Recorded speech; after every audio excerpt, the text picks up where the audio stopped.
Quando a gente fala de golpe propriamente, a gente está falando talvez de algo que seja efetivamente uma subversão, uma perversão de um regime já existente. O exemplo da ditadura militar brasileira é um exemplo clássico. O que houve foi um golpe de Estado, quer dizer, eles foram lá e tomaram o Estado, o governo, tinha um governo eleito democraticamente, instituído para quem já tinha passado a faixa, tudo. Eles foram lá, tiraram esse presidente, fecharam o Congresso. As classes subalternas no Brasil têm que continuar subalternas. Então, qualquer coisa que fique na dúvida de que poderia haver alguma não subalternidade, aí já não, precisamos quebrar isso.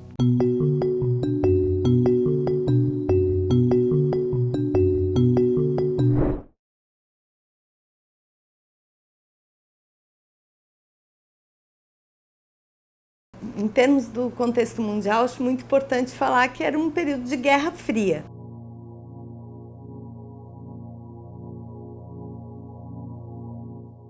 Né, que a gente estava vivendo depois da Segunda Guerra Mundial, né, uma polarização do mundo entre os Estados Unidos e a União Soviética.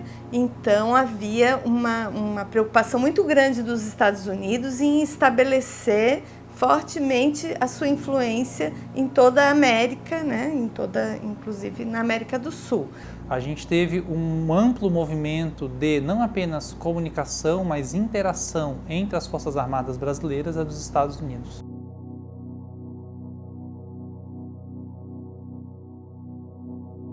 De fato, começa a haver um treinamento bastante relevante de oficiais, principalmente brasileiros, no National War College, que, por conta dessa experiência, acaba se fundando a Escola Superior de Guerra no Brasil. Então, o contexto da formação do oficialato brasileiro é um contexto já bastante deflagrado nessa ideia de mundo polarizado e, portanto, por exemplo, coisas como o medo do comunismo e aquilo que depois vai se chamado de doutrina da segurança nacional, começa a se estabelecer de modo já bastante claro. Então, a gente tem uma geração de oficiais sendo formada naqueles últimos 20 anos, claramente antagonistas a qualquer forma de algum tipo de governo ou forma política que seja, de algum modo, parceiro ou que fizesse algum tipo de aceno aos países do bloco socialista, como a União Soviética, a China, etc. Em 46, os Estados Unidos já criam a famosa Escola das Américas.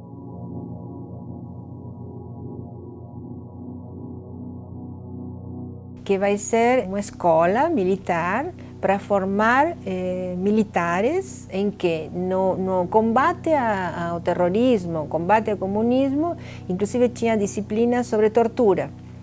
Então as pessoas aprendiam a torturar, porque vocês também sabem que torturar não é fácil, porque você não pode permitir que a pessoa morra.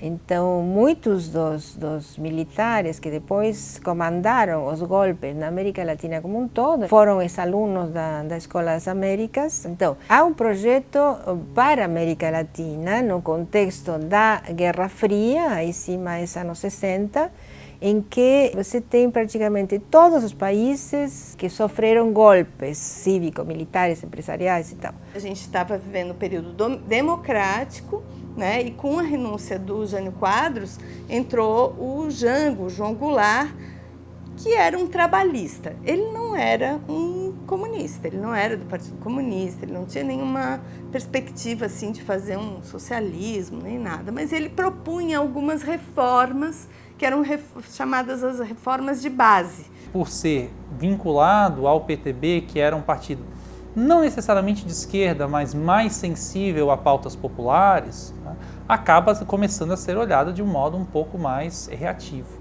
Isso já se dá desde a dificuldade à posse, né, o Jango não consegue assumir com plenos poderes, se faz uma emenda constitucional para tornar o sistema parlamentarista, que acaba não funcionando, acaba se retornando ao sistema presidencialista poucos anos depois.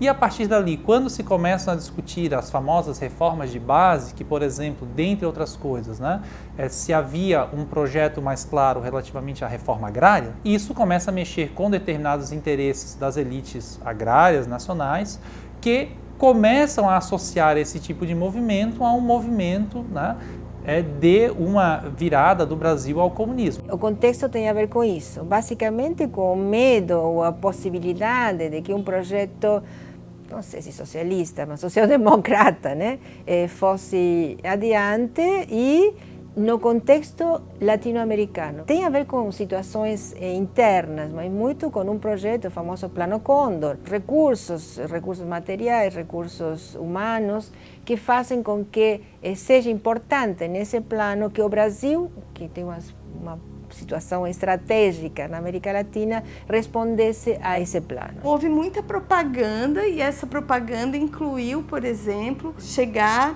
nas mulheres, né?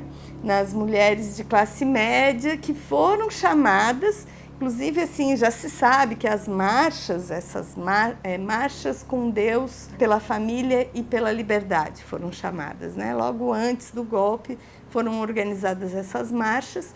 Alguns padres estavam envolvidos, inclusive um padre norte-americano, estavam envolvidos na organização dessas marchas e muitas mulheres em várias capitais do Brasil fizeram essas marchas, foram para as ruas, né, contra o comunismo. A marcha, né, pela família, Deus e liberdade foi uma conjuntura muito específica, ou seja, não era necessariamente ligado à deposição do Jango, mas se associa a isso, especialmente posteriormente, onde se cria, então já existia um clima favorável à deposição daquele governo. Isso também vai se criando, por exemplo, nas narrativas de imprensa. Para a gente pegar uma personagem muito interessante, talvez Carlos Lacerda, né, que era, né, um jornalista importante do período, né, que se colocava como um membro de tradição liberal, ainda que ele tenha uma origem lá no governo Vargas como, né, parte da Aliança Nacional Libertadora, e que ajuda, né, no meio da imprensa a criar essa imagem de que existe um clima, né, favorável à deposição do presidente e à instauração do novo regime que, importante de se colocar, né, se colocava como uma revolução restauradora, ou seja, se entendia que estava ocorrendo uma subversão, ou seja, o Brasil caminharia para o socialismo e que você teria uma restauração dos valores constitucionais então vigentes. Quando na prática o que a gente teve foi o contrário, os atos institucionais justamente subvertiam a lógica da Constituição de 1946, que permitia o jogo político ser dado naqueles termos. Não foi uma revolução, porque quando a gente fala em revolução, a gente pensa na população se envolvendo de uma forma muito mais forte no movimento, né? Não foi um movimento de toda a população. A apropriação por esses movimentos da ideia de revolução é uma forma de legitimar o que seriam os ideais da revolução. Legitimar perante a população e perante a comunidade internacional o que está acontecendo. As palavras importam, essa é a questão, né? As palavras dizem e se difundem entre a população, se difundem entre as pessoas e vão adquirindo um sentido legitimador do que está acontecendo. Já é bastante consolidado nos estudos sobre esse tema, tanto do golpismo quanto das revoluções, que as revoluções, como nós as conhecemos hoje, elas surgem num contexto de revoluções liberais. Então a gente tem primeiro a Revolução Inglesa, dita Revolução Gloriosa, ainda no século XVII, e depois no século XVIII a Revolução Americana, a Revolução Francesa, e inclusive algumas decorrências interessantes, como a própria Revolução Haitiana, né, no começo do século XIX. Então o contexto de construção do vocabulário revolução na ciência política e no direito vai dizer respeito a uma transformação da ordem política, social e também jurídica que pressuponha o advento da modernidade, como, por exemplo, o respeito aos direitos, ainda que os direitos a serem respeitados aquele período em que surge o léxico sejam direitos relativamente restritos a uma faixa de população muito restrita. O termo revolução continua ganhando força porque, com o passar do tempo, especialmente ao longo do século XX, vão surgindo várias revoltas e mudanças de regime populares. Talvez o grande exemplo da primeira metade do século XX seja a Revolução Russa, mas nós vamos ter uma série de outras revoluções em vários outros países, tanto no Oriente quanto no Ocidente, que vão adotar esse vocabulário justamente porque não é apenas um momento de subversão, mas um momento de transformação e, com o passar do tempo, de consolidação de uma nova ordem política, social e jurídica. Quando a gente fala de golpe propriamente, a gente está falando talvez de algo que seja efetivamente uma subversão, uma perversão de um regime já existente. O exemplo da ditadura militar brasileira é um exemplo clássico. O que houve foi um golpe de Estado, quer dizer, eles foram lá e tomaram o Estado, o governo, tinha um governo eleito democraticamente, instituído para quem já tinham passado a faixa, tudo. Eles foram lá, tiraram esse presidente, fecharam o Congresso Nacional também. Então, tiraram os mandatos, né, dos deputados que eram os representantes do povo, que tinham sido eleitos democraticamente. Então, eles tomaram o poder de assalto. Isso é um golpe militar. Né? Isso é um golpe.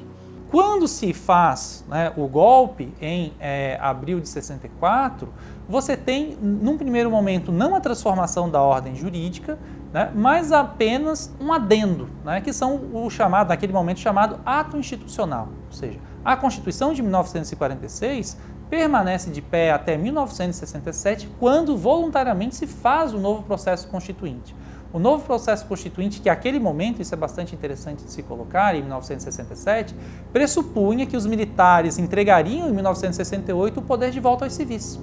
Ou seja, então, o golpe, inclusive, se consolida e se cria a expressão famosa do golpe dentro do golpe, com o ato institucional número 5 em 1968, justamente porque você não está construindo uma nova ordem política e social, ou seja, a Constituição de 67, ela é um decalque da Constituição de 1946, com restrições a direitos civis e políticos por conta do novo regime. Então aqui, portanto, a gente já vê esse caráter um pouco de perversão, né? Com o ato institucional número 5, esses vários atos que vão se seguindo, o ato institucional número 2 consolida o golpe realizado uma semana antes, e a partir de então você passa a ter um regime que, como era o caso da ditadura militar brasileira, governada com uma Constituição que tinha um valor formal, mas materialmente aquilo que governava politicamente e juridicamente o país eram os atos institucionais. Não por acaso, depois do ato institucional número 5, se faz uma grande reforma na Constituição de 1967, a chamada emenda número 1, que nós no campo do direito muitas das vezes tratamos como uma nova Constituição, porque é uma Constituição de acordo com o ato institucional número 5, que subverte completamente a ordem jurídica, ou seja, não para proclamar mais direitos, não para expandir direitos, mas ao contrário, né, o que nós vivemos foi claramente a restrição das liberdades e garantias fundamentais, né? Então a gente tem aqui claramente esse tipo de distinção, ou seja, não se fez a Revolução Francesa para se restringir direitos, se fez para criar e expandir novos direitos, ao passo que os golpes, como esse golpe que nós tivemos na ditadura militar brasileira, como outros golpes que nós tivemos também na própria história brasileira anteriormente, são uma demonstração clara que o objetivo era suprimir ou restringir direitos já garantidos, né, não apenas no Brasil, mas no Ocidente, talvez também no globo. O Brasil é um país sem revoluções liberais.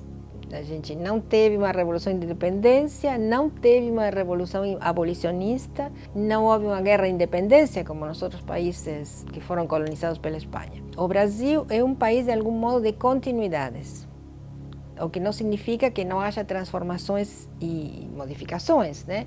Mas que não é um país que realizou, que teve revoluções mesmo, estamos falando agora de rupturas revolucionárias. A partir das capitanias hereditárias, há uma continuidade, né, da dominação e das formas de dominação, inclusive dos nomes das pessoas, dos nomes das famílias, dos nomes das oligarquias, Estado por Estado, né, tem as mesmas oligarquias, os mesmos nomes faz, sei lá, séculos, né? Algumas mais recentes, outras não, mas é isso. Então, há uma continuidade de um projeto político explorador, de um projeto político que massacra, que escraviza, temos os dados do trabalho escravo, né? E que, obviamente, faz de tudo para manter e para reproduzir a subalternidade que produz desde os tempos da colônia. Perante qualquer indício de que essa dominação pode sofrer algum percalço, aí vem o golpe, né? Que foi o caso em 64, mas também foi o caso de algum modo com a Dilma em 2016, né? Mas não é apenas uma questão de acumulação financeira, de propriedade, senão de tipo de dominação, né? De tipo de relação de subordinação que se estabelece. Por exemplo, as cotas foi um golpe duríssimo nas classes médias. A isso me refiro com o tipo de dominação, o tipo de subalternização. As classes subalternas no Brasil têm que continuar subalternas. Então, qualquer coisa que fique na dúvida de que poderia haver alguma não subalternidade, aí já não, precisamos quebrar isso. Existia um movimento operário, existia, né, os sindicatos, os sindicalistas de várias categorias, existia um partido comunista brasileiro naquela época, que inclusive tinha alguns deputados, existia movimentos no campo, né, as ligas camponesas, e todos esses sujeitos eles foram imediatamente reprimidos. Também teve outros partidos, né, o PDT, né, quer dizer, na época era o PTB, né, do Brizola ali, que ensaiou assim, através dos grupos dos 11, através de algumas, eles queriam resistir também, mas não. Dentro das próprias Forças Armadas havia um grupo de militares que era contra, né? Você teve que fazer alguma repressão e alguma depuração nas Forças Armadas após o golpe para dar conta de uma série de oficiais e praças legalistas. Talvez fique mais claro esse adhesionismo quando a gente olha para o Congresso Nacional. O Congresso Nacional teve uma grande adesão a essa situação justamente porque, àquele momento, isso é importante que se diga, a solução da deposição do Jango era tida como uma solução provisória e talvez, né, dentro do Congresso Nacional não se tivesse a clareza de que o poder civil perderia a primazia do poder político. Porque depois o próprio Congresso Nacional também sofreu algumas agruras, como o próprio fechamento, suspensão, restrição das prerrogativas parlamentares. Quando a gente fala da legitimação, né, de criar o fantasma do comunismo, do medo, que ia ter um exército comunista, né, tomando o poder e tomando as instituições, isso não ia acontecer. Em números, tu vê que não era possível que isso acontecesse. Mas se cria esse fantasma para justificar. Né? Ao longo de todo esse tempo, teve grupos das Forças Armadas que mantiveram a ideia de que era uma revolução, de que era necessário, que tudo que eles fizeram foi tudo bem, né? E, inclusive, isso foi tão forte, né, no Brasil que a gente não conseguiu fazer nenhum tipo de julgamento no Brasil. Em outros países, como na Argentina, os militares que praticaram torturas, que praticaram sequestros, né, sequestro de crianças recém-nascidas e outras atrocidades, porque eram atrocidades mesmo, essas pessoas foram julgadas e, né, receberam punições. Aqui no Brasil, a gente tem todas as provas de que essas coisas ocorreram e houve uma interpretação da lei da anistia que colocou que essas pessoas não precisavam ser julgadas e não foram. As torturas a que as pessoas foram submetidas eram horríveis e eram assim com requintes de crueldade. Eles usavam choques nos genitais das pessoas, mulheres eram obrigadas a tirar toda a roupa, muitas vezes sofreram violações, né, sexuais, chegaram a botar crianças para ver as mães sendo torturadas, ameaçavam as crianças, diziam para as mães, não, nós vamos pegar a tua filha, vamos afogar, ai que bonitinha que ela vai ficar num caixão, coisas assim, gente. Muitas das pessoas que estão hoje aí são as mesmas que estavam lá atrás com os militares, com o golpe. Não pode surpreender essa volta, esse retorno da revolução, porque nunca saiu, nunca deixou de ser o discurso. Se a gente vê quem era o último presidente, foi deputado, a primeira vez que está sem cargo público é agora. Durante os últimos 30 anos, ele sempre teve cargo, sempre esteve e não me lembro quantos anos ficou no Congresso. Então, não é um sujeito que nunca tinha reivindicado a ditadura. Ele sempre reivindicou, pelo menos foi coerente, ninguém pode dizer que não. Coerente com a reivindicação da violência, a reivindicação da tortura, a reivindicação da morte. E ele, como outros que formavam parte do Congresso e que se mantiveram e se mantêm até hoje. Quando a gente percebe, né, no governo anterior, o modo como situações estratégicas, como a Secretaria de Direitos Humanos ou outros órgãos são conduzidos, né? Então, claramente, são possibilidades de tentar atualizar essa narrativa com relação, né, ao que foi o golpe de 1964, de certo modo tentando reabilitar, inclusive mostrando que esse novo momento da política que o Brasil vivia, com os militares democraticamente no poder, com o presidente ex-militar eleito, com ex-oficiais fazendo parte do governo, em que haveria, né, a possibilidade de entender que essa narrativa seria crível, porque todos aqueles que estão ali são compartilhadores daquela narrativa. Todos aqueles vão se referir como movimento ou como revolução e não como golpe ou ditadura.